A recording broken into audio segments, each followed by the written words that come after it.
जरूरी है। हमें चाहिए पुरुष आयोग, पुरुष आयोग, पुरुष आयोग, हमें चाहिए पुरुष आयोग, पुरुष आयोग, पुरुष आयोग, हमें चाहिए पुरुष आयोग। नहीं है, बड़ा प्रासंगिक है, बड़ा अच्छा प्रश्न है। देखिए, महिलाएं झूठे आरोप लगा रही है, महिलाएं महिला कानूनों का दुरुपयोग कर रही है।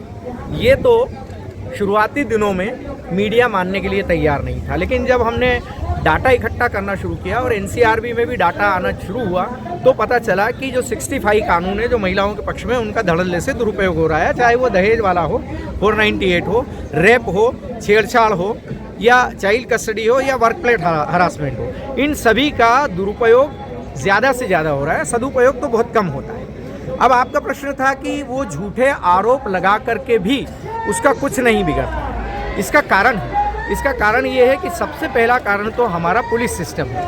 पुलिस सिस्टम किसी भी तरीके से इन्वेस्टिगेशन नहीं करता है, जांच नहीं करता है। महिला ने जो थाने पर आकर के बोल दिया उसे ब्रह्म वाक्य समझ लिया जाता है। न कोई सबूत होते हैं, न कोई एविडेंस होते हैं, झूठी एफआईआर दर्ज कर ली जाती है। और झूठी एफआईआर दर्ज करके ओने पोने जो सबूत होते हैं, फालतू के सबूत होते हैं, उन सब के आधार पे चार्जशीट पेश कर दी जाती है। इसका प्रोविजन सीआरपीसी 340 में है। 340 सीआरपीसी रीड विथ आईपीसी 195 से लेकर 210 तक में इसका प्रोविज़न है।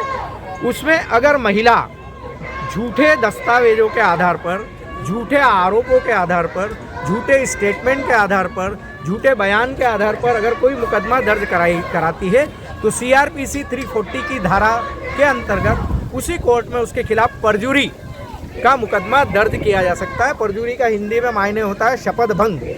किसी भी कोर्ट में, भारतीय न्यायालय में, चाहे वो लोअर कोर्ट हो, चाहे डिस्ट्रिक्ट कोर्ट हो, सुप्रीम कोर्ट हो या हाई कोर्ट हो, उसमें झूठे दस्तावेजों के आधार पर, झूठी एफआईआर के आधार पर, झूठे स्टेटमेंट के आधार पर या झूठे कथन के आधार पर कोई भी मुकदमा नहीं चलाया जा सकता है। अगर चलाया जाता है तो सीआरपीसी 340 रीड विथ आईपीसी 195 से लेकर 210 तक वो परजुरी होता है, जो सीधे न्यायालय और उस व्यक्ति के खिलाफ हो जाता है। हिंदुस्तान में परजुरी का सबसे बड़ा मुकदमा आपको देखना हो तो तीस्ता सीतलवाड़ का मुकदमा है, जिसने 20 साल पहले माननीय नरेंद्र मोदी के खिलाफ झूठे दस्तावेज और झूठे एफिडेविट को लेकर के झूठा मुकदमा दर्ज कराया था। मोदी जी को 20 साल लग गए उससे बरी होने में, और वो भी सुप्रीम कोर्ट ने स्वतः संज्ञान लेकर के उस तीस्ता सीतलवाड़ को जेल में भेजा है।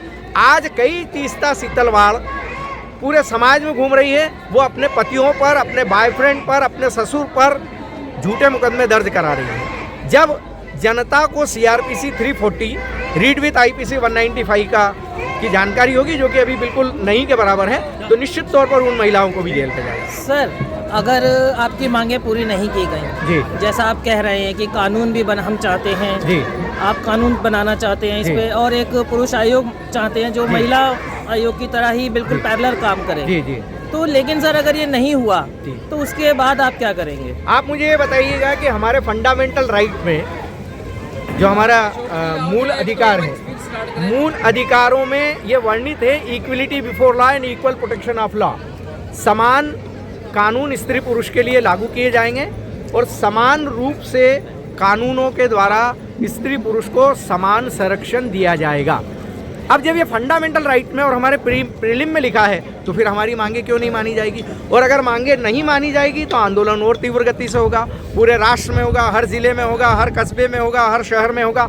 और उसके अलावा भी शीघ्र ही हम डॉक्टर AP सिंह, जो कि सुप्रीम कोर्ट के सीनियर लॉयर हैं, उनके ज़रिए हम सुप्रीम कोर्ट में पुरुष आयोग बनाने की और जेंडर न्यूट्रल बनाने की एक याचिका दायर कर रहे हैं, जिसमें सिग्नेचर अभियान चलेगा।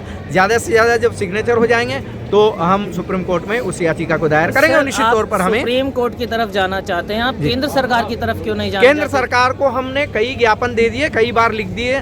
हमने नमो ऐप में भी लिखा है, mygov.co.in में भी लिखा है, नरेंद्र मोदी ऐप में भी लिखा है, मन की बात में भी लिखते हैं, लीगल कमीशन को भी लिखा है, कानून मंत्री को भी लिखा है, देश के जो हैं हमारे गृह मंत्री को भी लिखा है। लेकिन पूरे एडमिनिस्ट्रेशन के अंदर फेमिनिज्म मानसिकता है, स्त्री लंपट और औरत खोर एडमिनिस्ट्रेटिव लोग बैठे हुए हैं, अधिकारी बैठे हुए हैं। हालांकि वो भी जेल जा रहे हैं, उनके खिलाफ भी प्रताड़ना के आरोप लग रहे हैं, जजों के खिलाफ भी लग रहे हैं, लेकिन वो सुधरने के लिए तैयार हैं। जिस तरह से पहले मीडिया का ये सोच था कि नहीं पुरुष ही जन्मजात अपराधी है और महिला जन्मजात निर्दोष है, वही अवधारणा जो है हमारे इसमें जुडिशरी सिस्टम में भी है, पुलिस सिस्टम में भी है और एडमिनिस्ट्रेशन में भी है।